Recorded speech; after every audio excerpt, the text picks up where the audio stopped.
Alright, what's up guys? Okay, so today I wanted to talk a little bit about stance. I've been thinking about this a lot. It's kind of driving me crazy, getting all, thinking too much about the stance and what's the best stance and all that. So, for me, I like a semi-square stance, okay?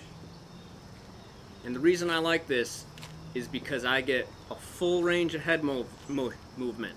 I get a full range of head movement, okay? I get good side-to-side movement, right? I can move backwards if I need to, and I can press forward. I can really pressure forward from this stance, okay? So to me, that's my favorite stance. Think of guys like Lomachenko, Marvin Hagler, like a lot of these top fighters, they fight from a semi-square stance, okay? When you got the bladed stance, there's a lot of benefits to this stance. It's very tricky, but the problem is, for me, you're taking away your right hand. You're kind of stuck to this position, right? So it's great if your opponent is at the end of your jab. If you can keep him there all night and then set up a 2, you win the fight easy. But, there's going to be people that are going to get you out of position, right? So you want to be able to fight from both, okay? And a lot of the stuff, pretty much all the stuff I teach is because when I was learning, I'd have a hard time learning some of these concepts, and I just started practicing things.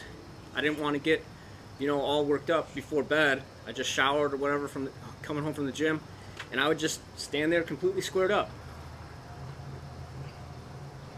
I was just getting ready for bed. I wasn't thinking about like a stance or anything like that, but I eventually really liked it because I noticed I was getting better faster than I was before I started doing that, okay? But then I started seeing videos of guys in Russia, and they were teaching brand new students from a squared up stance. And when they had a student who was having trouble learning something, they would have them stand completely squared up, and they would teach them, okay? So if you see, these were just random training videos. YouTube used to be full of just like random, videos from who knows where, and they were just all over YouTube. Now it's like everybody's got their own specific channel and stuff like that.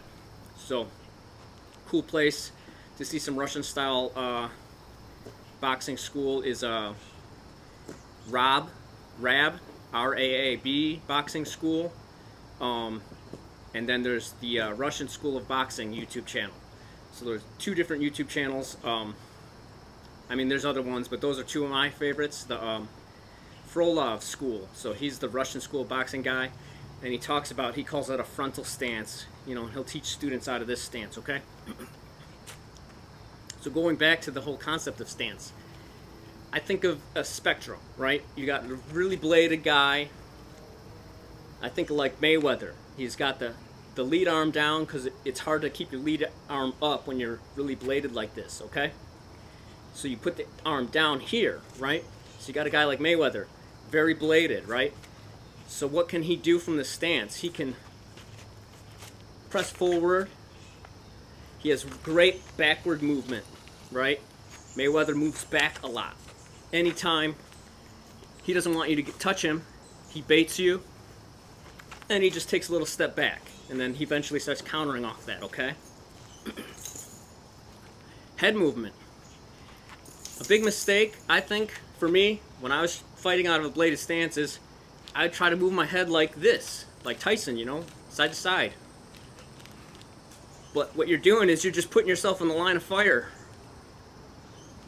Too much, right? Head movement from this stance is you dip back, lean on your back leg, or dip low, like this.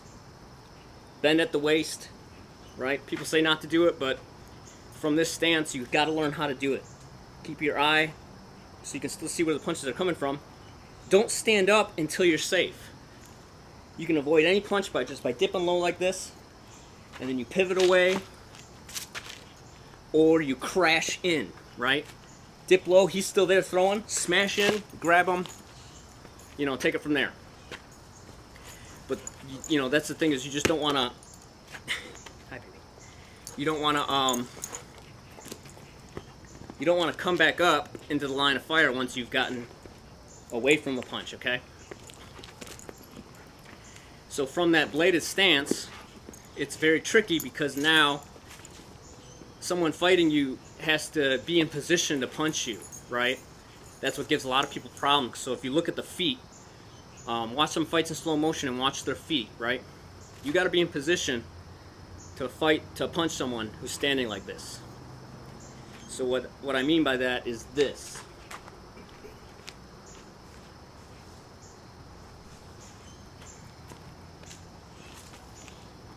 Okay. I use that dog toy to represent the lead foot here. So a lot of times when you're fighting someone who's bladed, you're going to end up in a position like this where your feet, leave it, go on, leave it, go get the ball, go. Okay, you're going to end up in a position where your feet are kind of on the same line like this.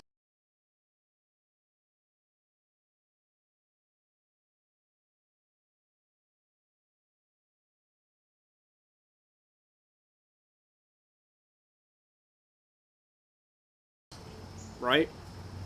So if you try to attack from this position, you're not in position to hit the guy. So if he's smart, he knows that you can't hit him from this position, right? Sometimes you get in this position and the other guy doesn't really know what's going on either and whatever, okay? But this is going to take some patience because if you just rush in, he's going to see that coming from a mile away because I got to get in position before I can start punching him, okay?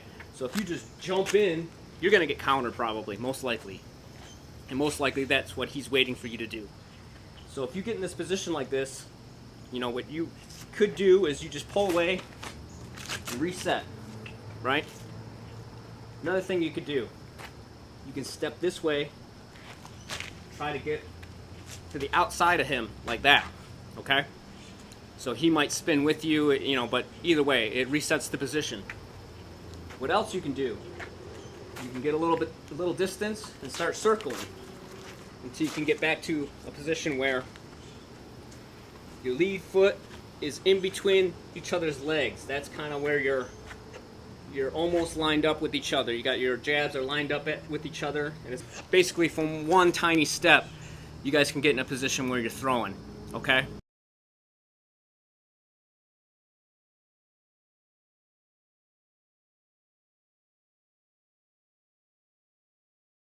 And then from there, you know, that's a whole nother topic, okay?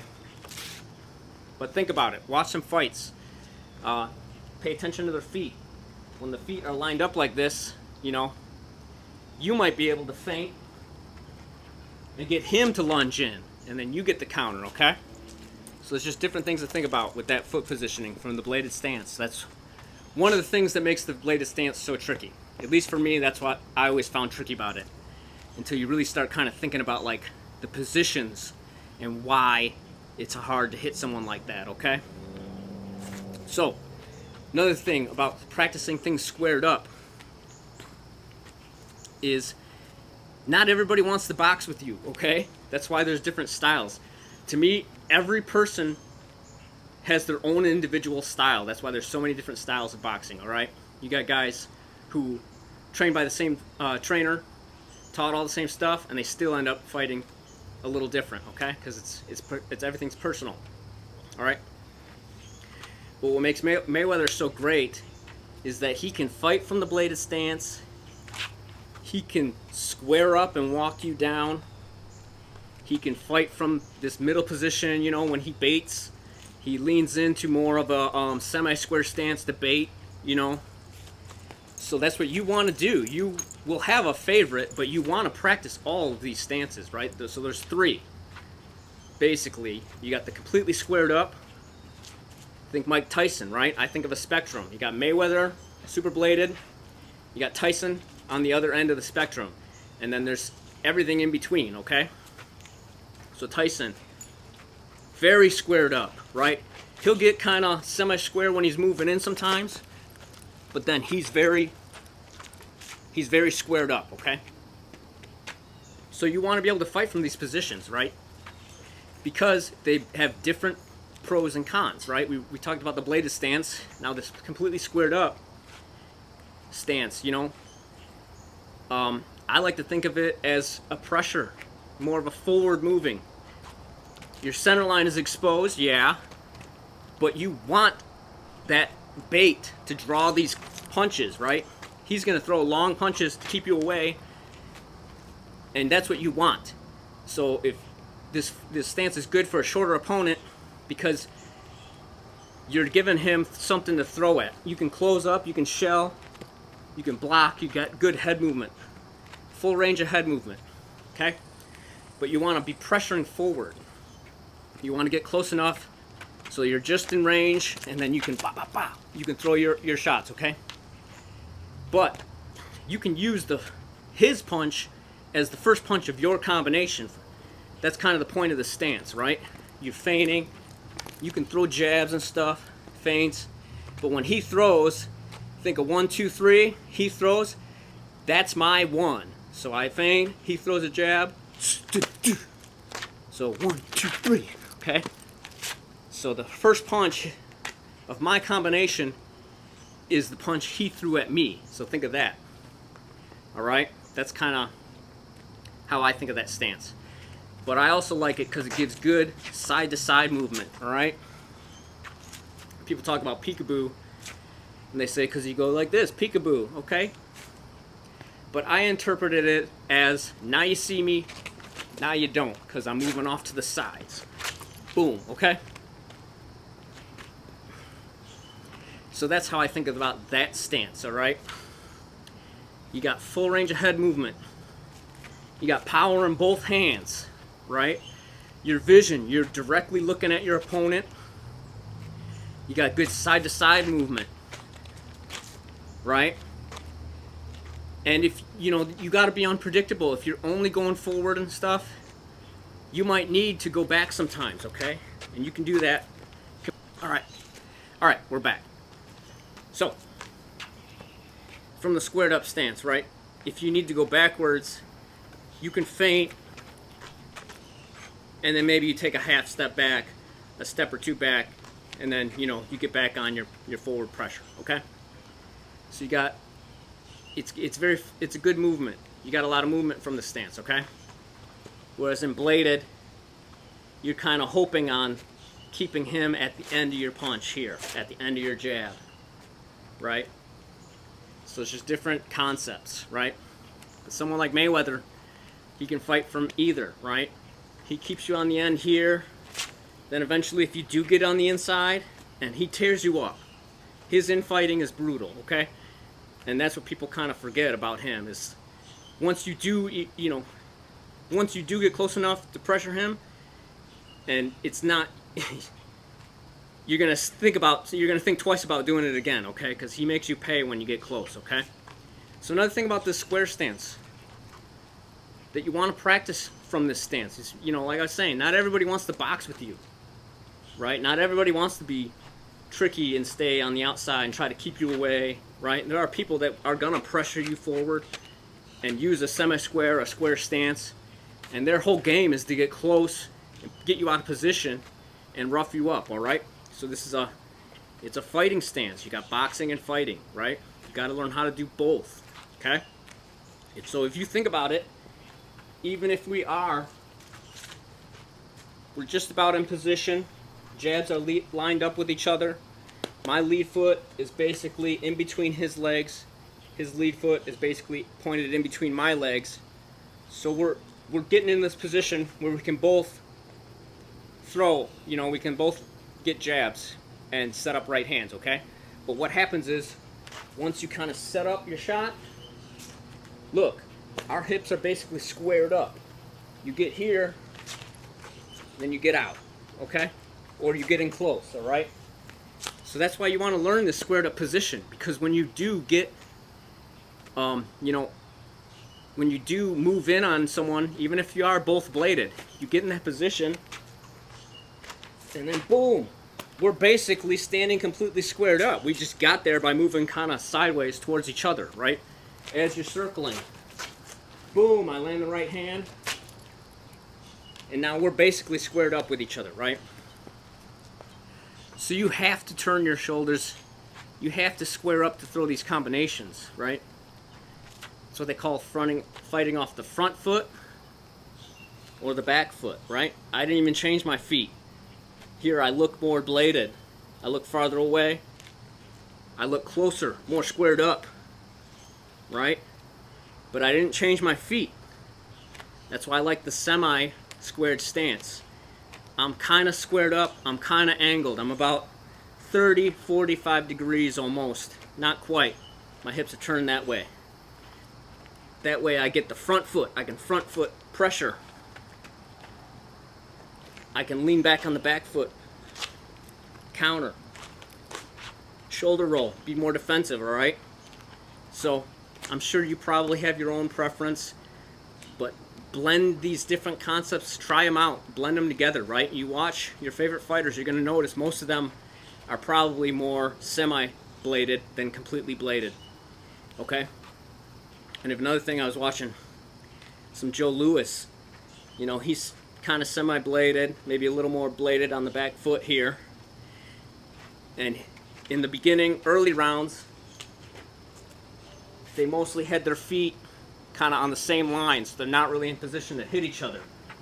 For the first few rounds, they're baiting, feigning, trying to get the other guy to break the position. So it's patience. And he's studying his opponent. For the first few rounds, as the fight goes on,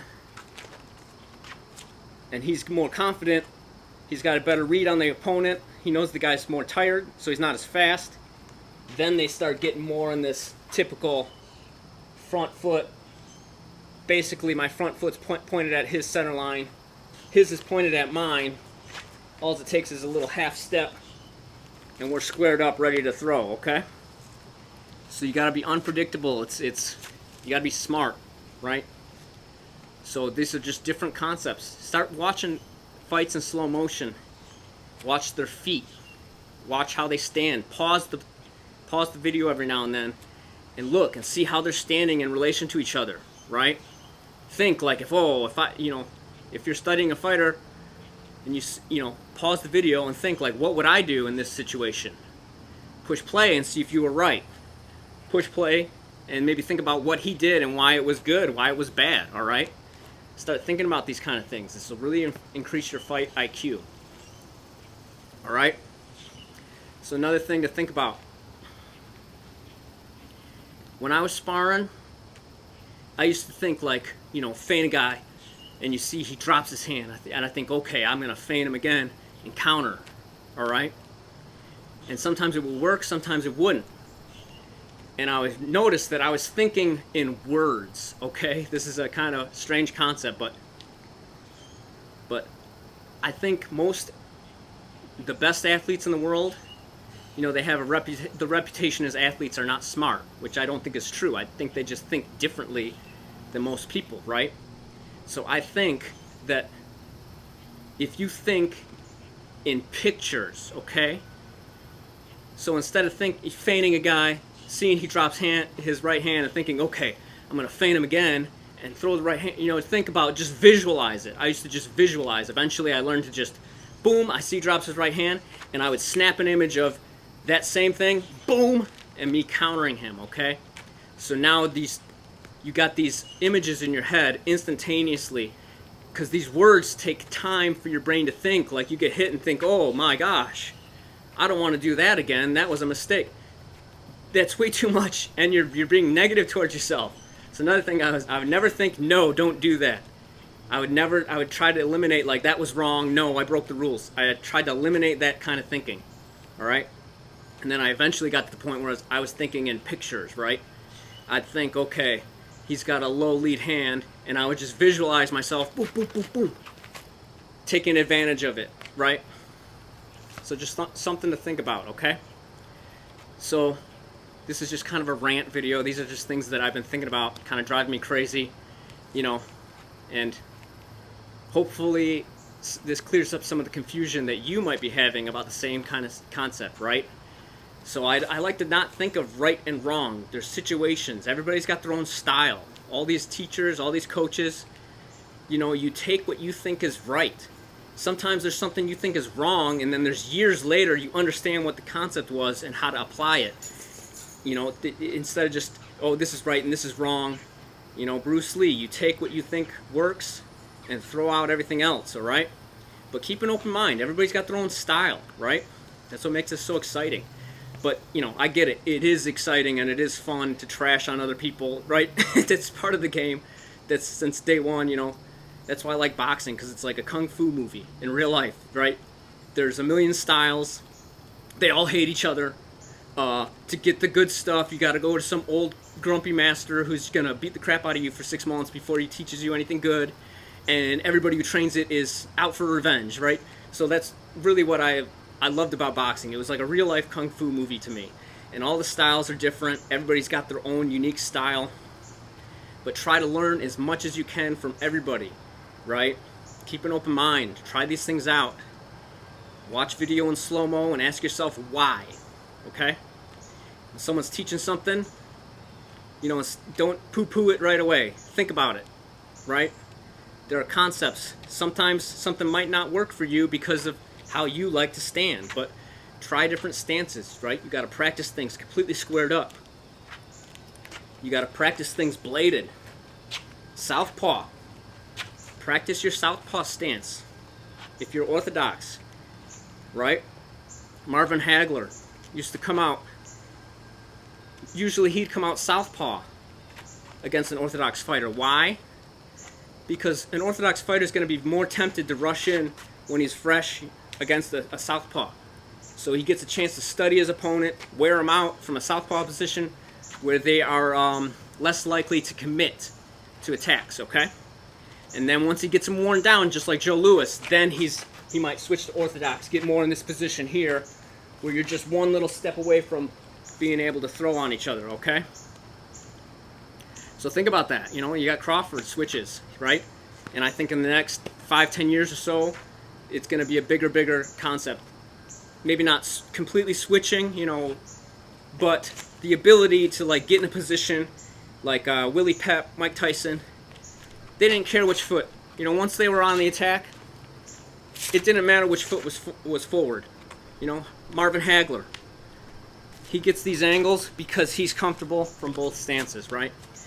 You don't have to fight a whole round southpaw, but be comfortable enough to get yourself to safety. If someone gets to your side here, I can turn, now I'm southpaw, and make him think twice about moving in, okay? So just, you know, kind of a rant video, things that have been on my mind, so hopefully that helps you. Like the video, sub the channel, peace.